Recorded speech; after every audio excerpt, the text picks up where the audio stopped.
అందరికీ నమస్కారం. శ్రీ మాత్రే నమః. బ్రహ్మంగారి కాలజ్ఞానం ప్రకారం మేషరాశి వారికి 20, 21, 20, 22 తేదీలలో జరిగేది తెలిస్తే ఖచ్చితంగా ఆశ్చర్యపోతారు.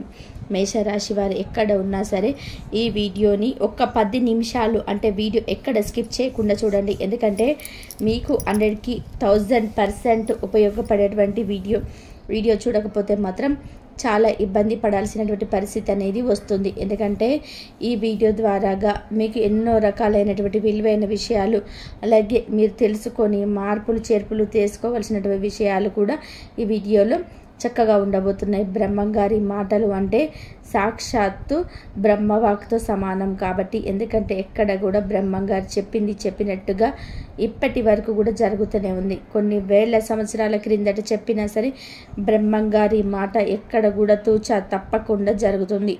అంత శక్తివంతమైనటువంటి మాటలు మీ రాశి పరంగా మీకేం చెప్పారనేది వీడియో క్లియర్గా చూడండి. అలాగే మన వీడియోకి ఒక చిన్న లైక్ ఇచ్చి సపోర్ట్ చేయండి. మీరు లైక్ చేయడం వల్ల వీడియో మరికొంతమందికి చేరడానికి అవకాశం అనేది ఉంటుంది. మేషరాశి వారి రాశి పరంగా వచ్చేటప్పటికి మొట్టమొదటి రాశి చక్రంలో ఈ రాశికి అధిపతి కుజుడు.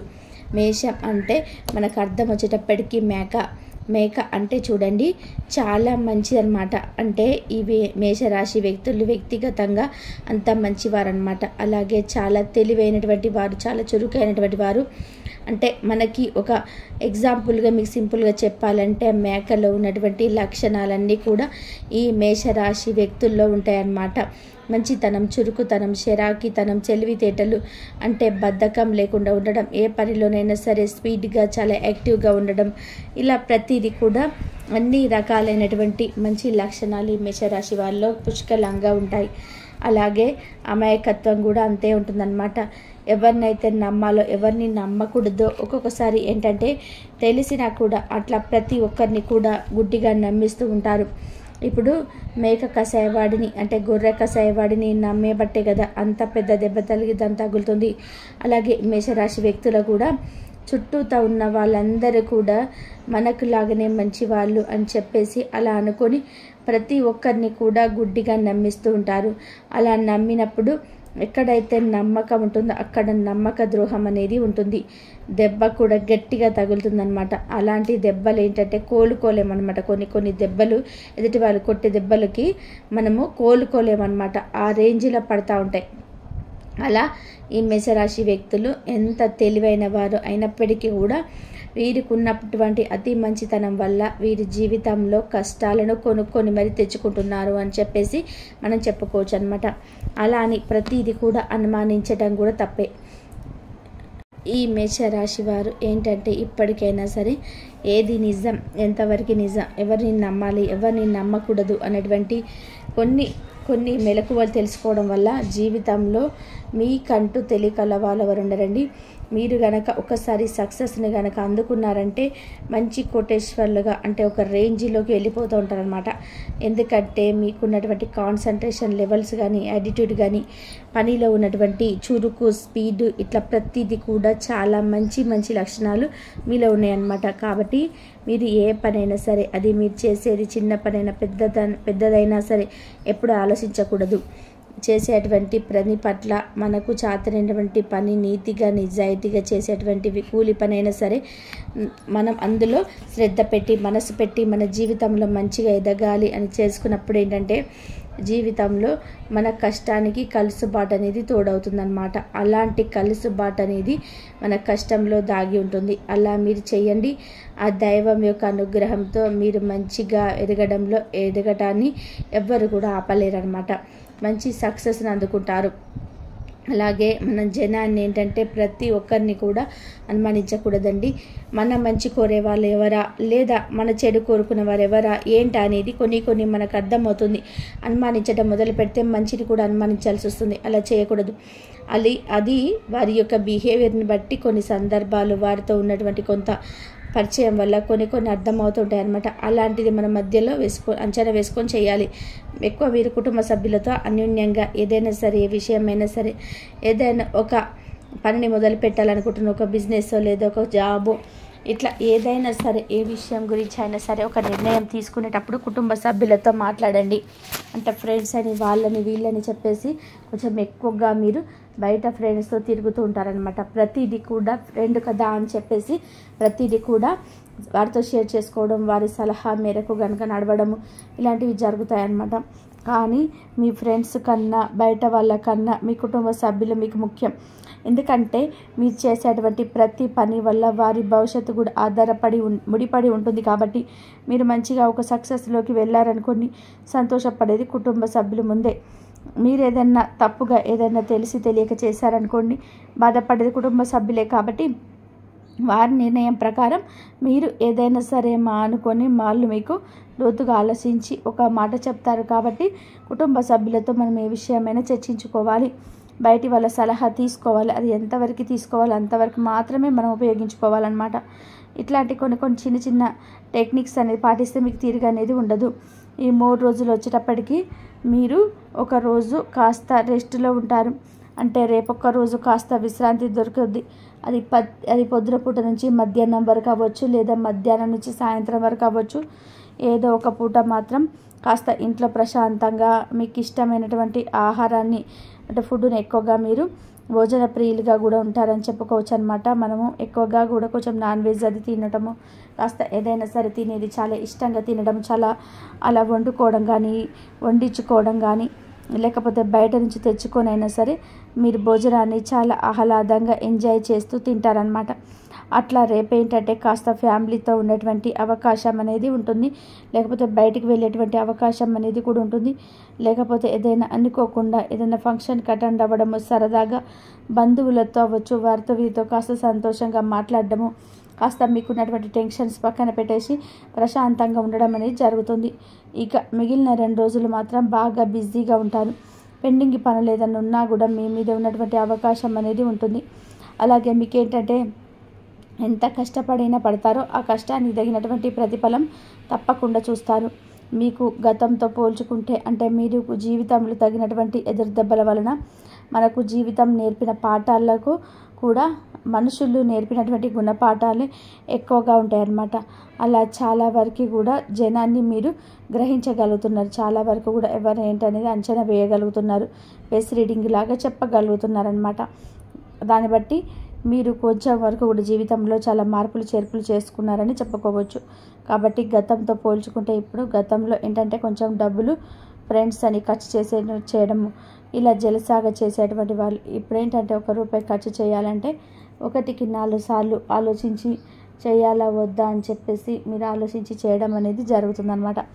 దానివల్ల మీరు ₹1 వెనకేసుకున్నటువంటి అవకాశం అనేది ఉంటుంది.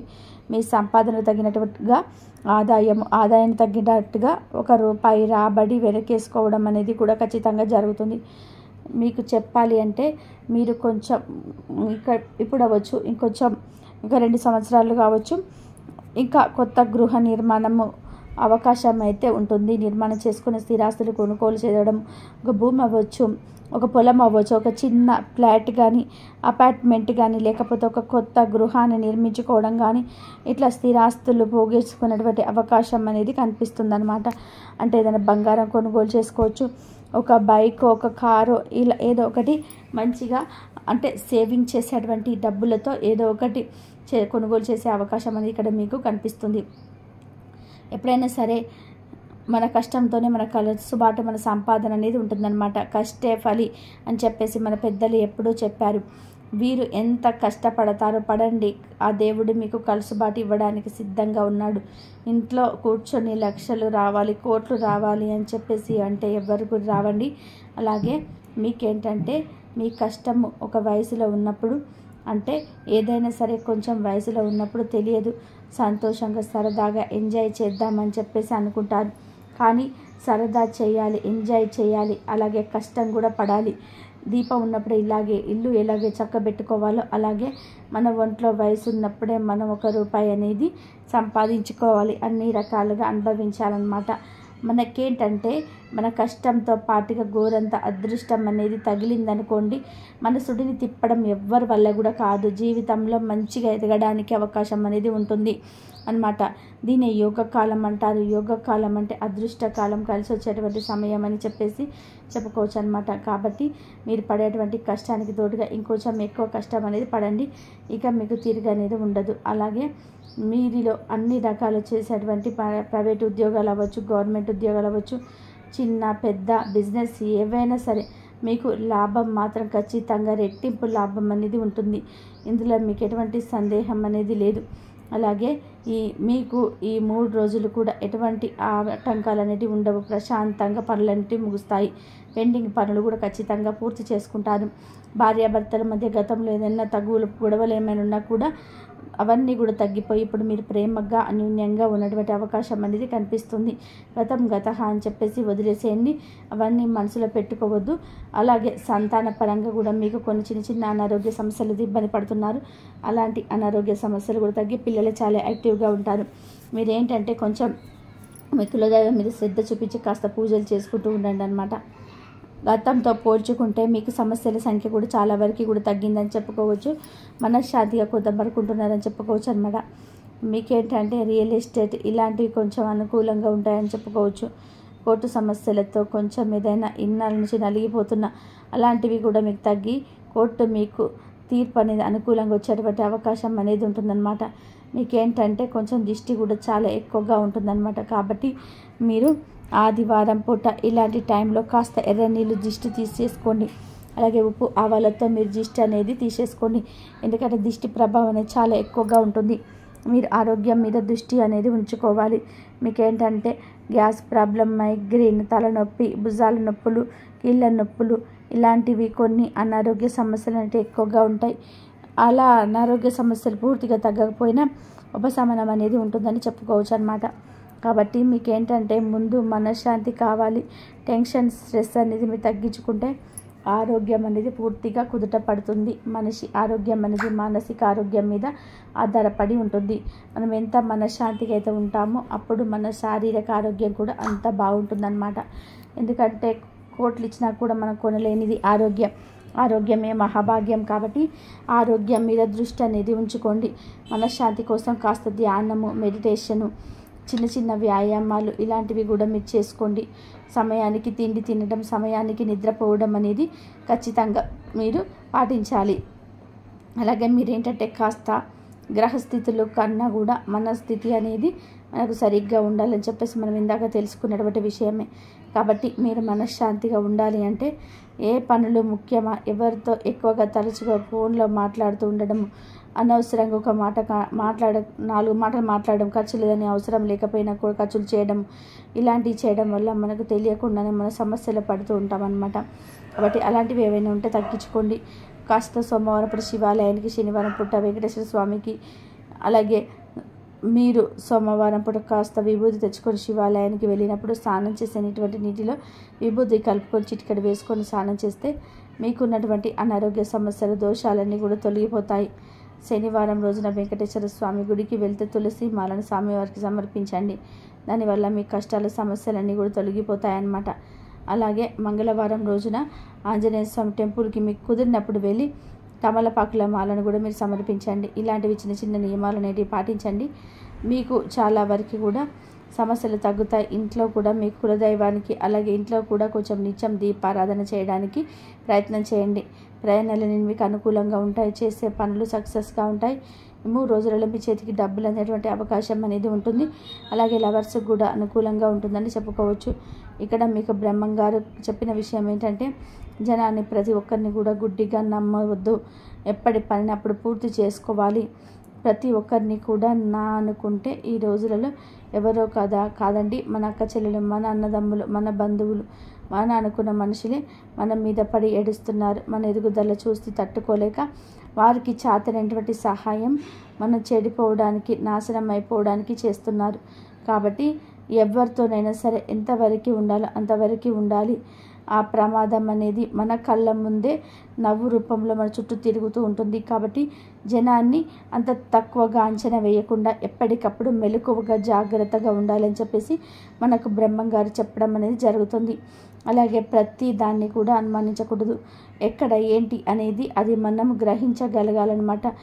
అది మనం తెలుసుకోవాల్సిన విశేషం. కుటుంబ సభ్యులతో ఎక్కువగా బాండింగ్ అనేది పెంచుకోండి. డబ్బు కూడా మీ చేతితో మీరు ఎవరికి ఇవ్వవద్దు, అప్పుగా కూడా ఎవరికి ఇవ్వద్దు. ఫ్రెండ్స్ అని వాళ్ళని వీళ్ళని నమ్మి ప్రతి విషయాన్ని షేర్ చేసుకోవద్దు. మధ్యవర్తిగా ఎక్కడ ఉండవద్దు. అప్పుగా మీరు ఎవరికైనా డబ్బు ఇస్తే మాత్రం అవి తిరిగి రావటం అనేది జరగని పని అన్నమాట. కాబట్టి ఏదైనా మీకు సహాయం చేస్తున్న వాళ్ళు ఎవరైనా గతంలో ఉంటే వాళ్ళకి సహాయం చేయండి కాస్త కూస్తా. కానీ ప్రతి ఒక్కరిని కూడా నమ్మి డబ్బులు అప్పుగా ఇవ్వడం, లేకపోతే మధ్యవర్తిగా సాక్షాత్లుగా ఉండడం, జనాలకి ఎంత తగుల మధ్యలోకి వెళ్ళి నిల్చోవడం ఇలాంటివి చేశారనుకోండి, అనవసరంగా మీరు మధ్యలో నిందల పాలైపోతారు. కాబట్టి జాగ్రత్తగా ఉండండి. ఇలాంటి చిన్న నియమాలను పాటించండి. బ్రహ్మంగారు చెప్పినటువంటి సూత్రాలను పాటిస్తే మీకు తిరుగు అనేది ఉండదు. కాబట్టి మేషరాశి వాళ్ళకి ఈ 3 రోజులు ఏంటి అనేది మనకు ఈ మేషరాశి వాళ్ళకు ఎలా ఉంటుందని చెప్పేసి మొత్తం తెలుసుకున్నారు కదా. కాబట్టి ఈ 3 రోజులు కొంచెం ఒక రోజు మాత్రం రెస్ట్ అయితే దొరుకుతుంది. మధ్యాహ్నం నుంచి సాయంత్రం వరకైనా అవ్వచ్చు. ఏదో ఒక పూట మాత్రం కాస్త ఇంట్లో ప్రశాంతంగా మీకు ఇష్టమైనటువంటి ఆహారాన్ని, ఫుడ్ని మీరు ఎక్కువగా భోజన ప్రియులుగా కూడా ఉంటారని చెప్పుకోవచ్చు అనమాట. ఎక్కువగా కూడా కొంచెం నాన్ వెజ్ అని తినడము, కాస్త ఏదైనా సరే తినేది చాలా ఇష్టంగా తినడము, చాలా వండించుకోవడం కానీ లేకపోతే బయట నుంచి తెచ్చుకొనైనా సరే మీరు భోజనాన్ని చాలా ఆహ్లాదంగా ఎంజాయ్ చేస్తూ తింటారనమాట. అట్లా రేపు ఏంటంటే కాస్త ఫ్యామిలీతో ఉండేటువంటి అవకాశం అనేది ఉంటుంది. లేకపోతే ఏదైనా బయటికి వెళ్ళేటువంటి అవకాశం అనేది ఉంటుంది. లేకపోతే ఇంకేదైనా అనుకోకుండా ఏదైనా ఫంక్షన్స్కి అటెండ్ అవ్వడము, సరదాగా బంధువులతో అవ్వచ్చు, వారితో వీరితో కాస్త సంతోషంగా మాట్లాడడము, కాస్త మీకున్నటువంటి టెన్షన్స్ పక్కన పెట్టేసి ప్రశాంతంగా ఉండడం అనేది జరుగుతుంది. ఇక మిగిలిన 2 రోజులు మాత్రం బాగా బిజీగా ఉంటారు. పెండింగ్ పనులు ఏదైనా ఉన్నా కూడా మీ మీద ఉన్నటువంటి అవకాశం అనేది ఉంటుంది. అలాగే మీకు ఏంటంటే ఎంత కష్టం అయితే పడతారో ఆ కష్టానికి తగినటువంటి ప్రతిఫలం తప్పకుండా మీరు చూస్తారు. మీకు గతంతో పోల్చుకుంటే మీకు జీవితంలో తగినటువంటి ఎదురు దెబ్బల వలన మనకు జీవితం నేర్పిన పాఠాల కన్నా కూడా మనుషులు నేర్పినటువంటి గుణపాఠాలు ఎక్కువగా ఉంటాయన్నమాట. అలా చాలా వరకు కూడా జనాన్ని మీరు గ్రహించగలుగుతున్నారు. మీకు చాలా వరకు కూడా అర్థమైంది. ఇంతవరకు చూసినందుకు ధన్యవాదాలు.